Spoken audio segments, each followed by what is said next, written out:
Hello, this is Richard Paul. I'm just here. So I had a couple of things I wanted to discuss today. Um, First of all, welcome to the channel. Um, this is one of those things that I'm just messing with right now. I don't know much about it. This is kind of newer for me on this platform. I've done live streams on Facebook and Twitter, but never on YouTube. So this is kind of different for me. What I'm wanting to do today, though, is move into an area that I've been recently studying. It's the connection between Ararat and Urartu. So, Urartu. Ararat and Urartu.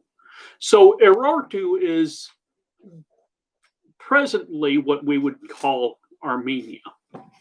Now, if we're going to look at this, and we probably should, we need to see how Ararat, Urartu, Ararat, Urartus, there's many names for this area. We need to understand where it came from.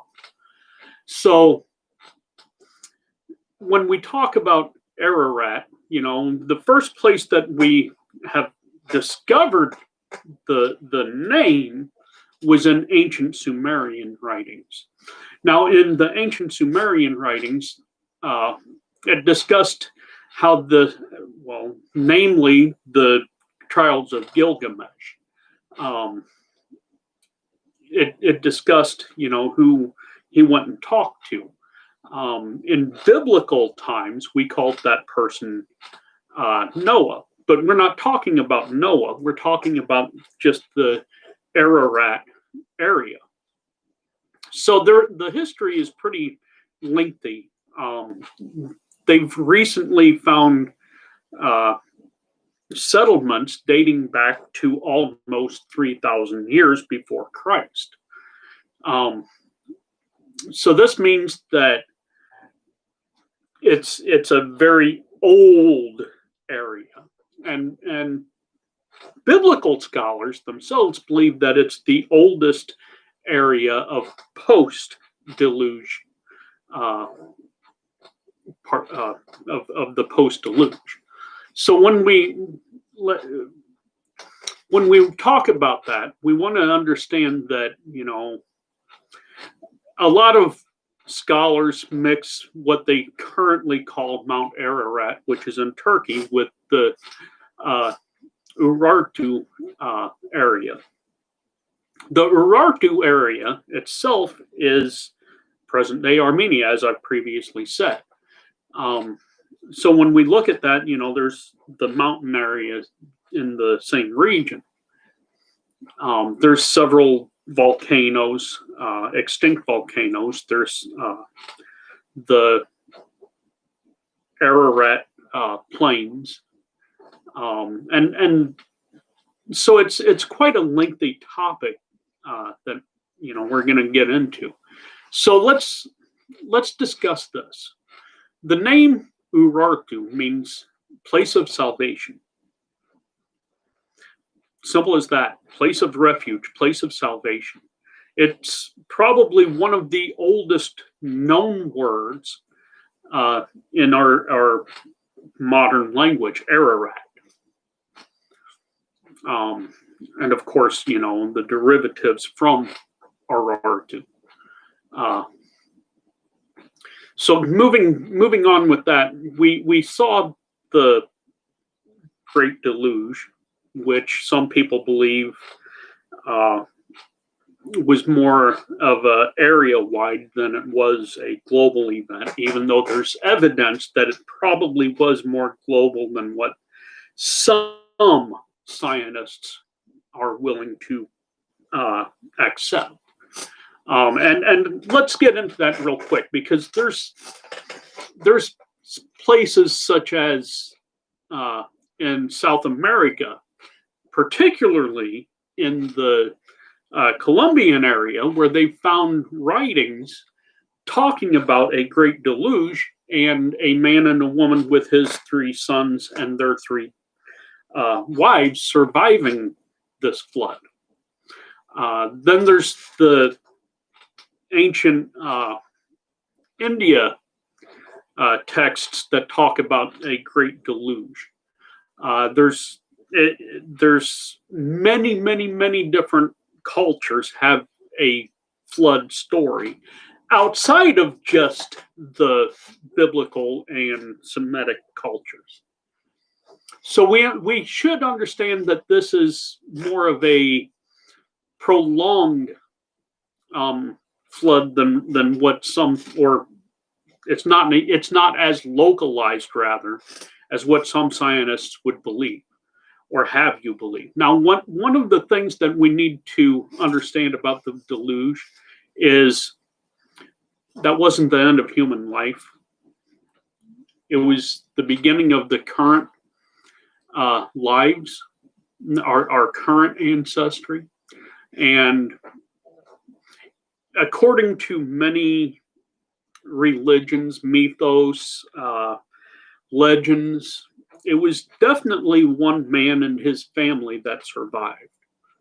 Now, the name is kind of different in different cultures, but they all have a basic meaning. As, for example, the most known is Noah, Noach.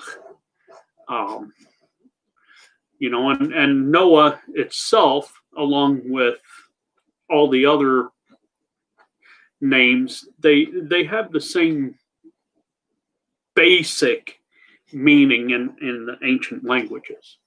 So,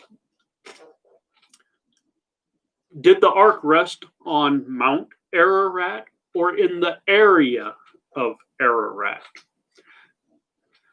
I lean more towards it was the area of Ararat, simply because of, well, the ancient name of the area is Urartu, which is the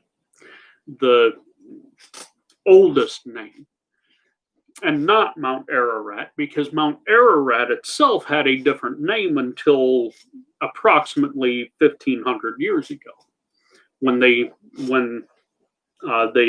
Ottoman Empire renamed it Ararat, and itself it is a volcano itself.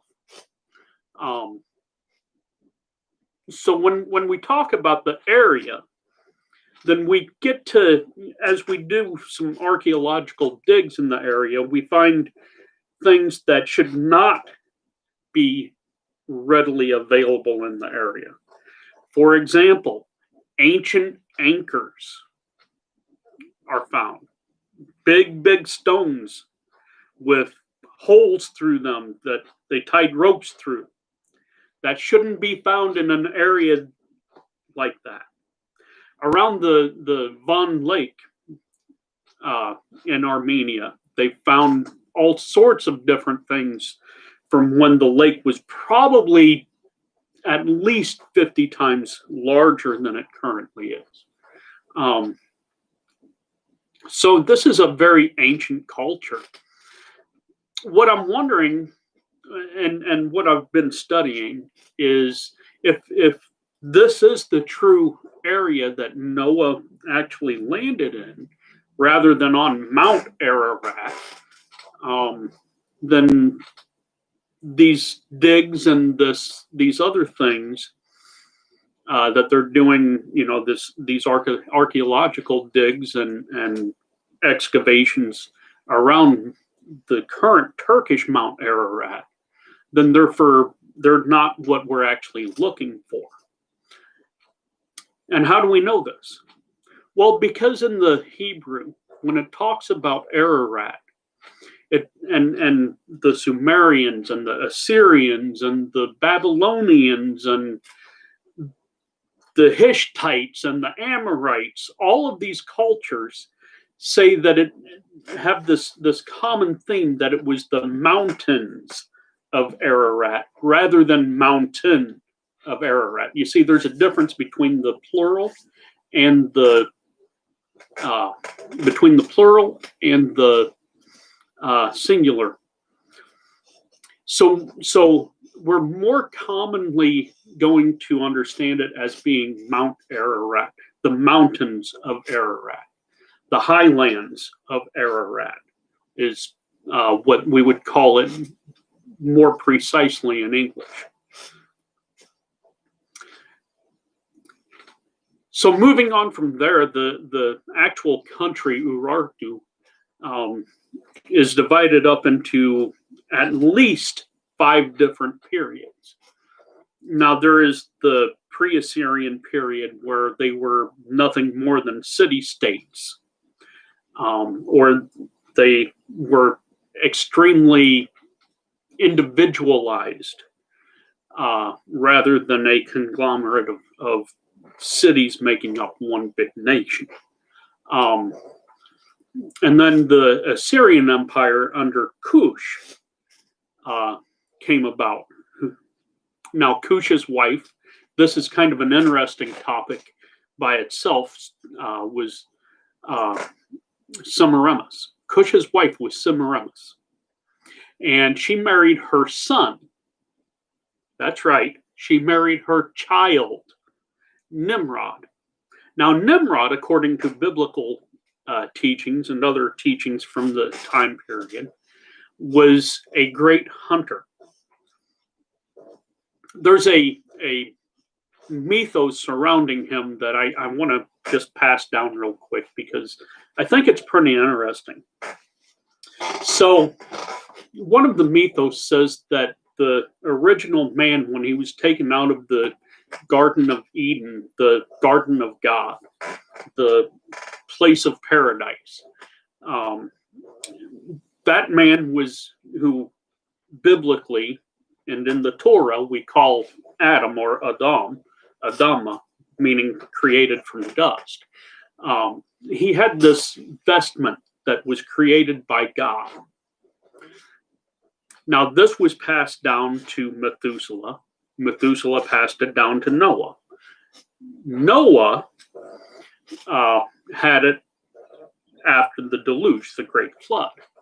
And then his child, Ham, was supposed to have stolen it and given it to his son, Cush.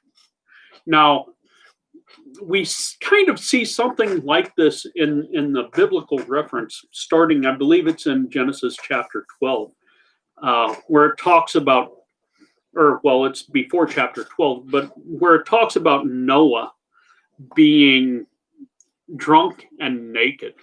And his son Ham came to him and, quote, saw him naked is how we say it in English, but in all actuality, it was, had sexual relations with him. He raped his dad, according to many biblical scholars and other things. This is what they believe. But one other interpretation of that could be that he took the cloak that was passed down from Adam to Methuselah to Noah. And that's why Noah gave the curse. Cursed be Canaan, a servant of servants shall he be.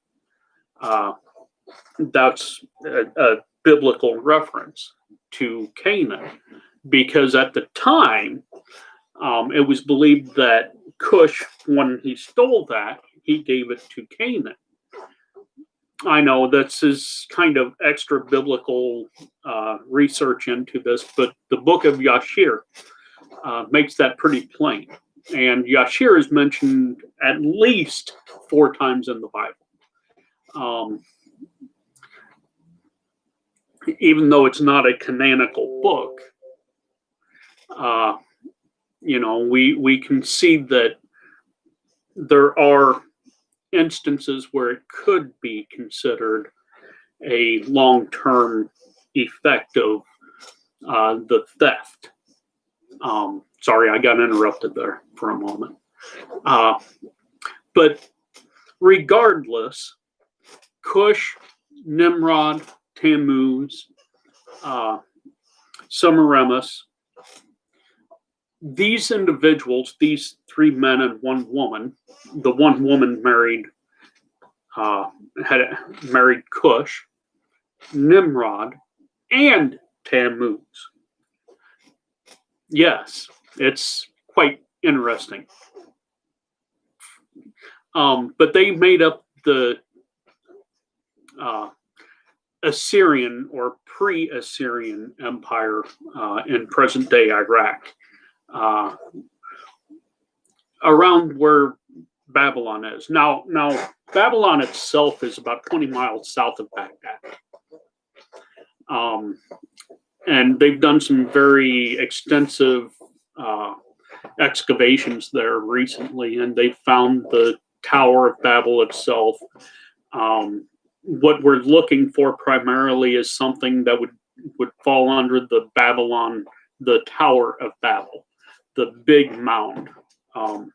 We're not quite finding that yet, but I'm pretty sure they will, because it's one of those things that they're searching for pretty heavily. So when this empire, this pre-Assyrian empire, rose up, they started attacking the people to the north, or the people of Ararat, the Urartu.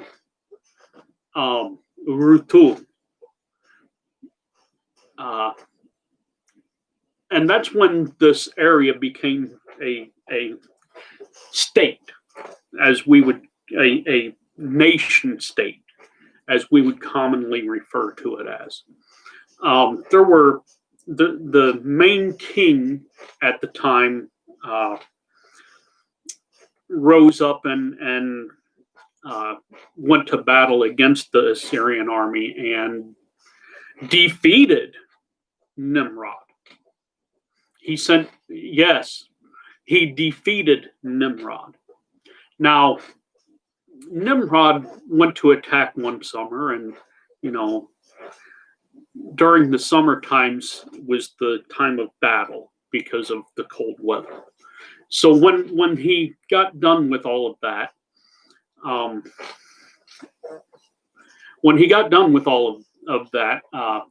the king of Ararat kept withdrawing until he got into the fortified city around Lake Van. And as much as Nimrod besieged the city, he could not take the city. He sat there for years. He built fortresses around the city and could not take it. So he withdrew in defeat. He was ashamed. Now, this wasn't the last time that something like this would happen. The Bible also mentions another king, Hezekiah, the king of Judah, where the king of Assyria had to do the same thing. So it's kind of interesting how things like this interact with one another. So there were 3 main kings of the Ararat region. And of those, they progressively became the current state of Armenia. Armenia itself was under harsh rulership until very recently. And every time that a weak leader rose up for their nation, the current Armenian nation or the ancient Ararat nation or Urartu, they always lost. All weak leaders lost. Just the same as in Assyria, just the same as the Babylonian Empire, just the same as the Persian Empire, the Median Empire, the Greek Empire, the Roman Empire. When they had weak leadership, they fell. Now, that's not true of every superpower in the world, but of those listed, it is. Anyway, I thought that it was an interesting topic, and I'm glad that you listened. Thank you. Goodbye.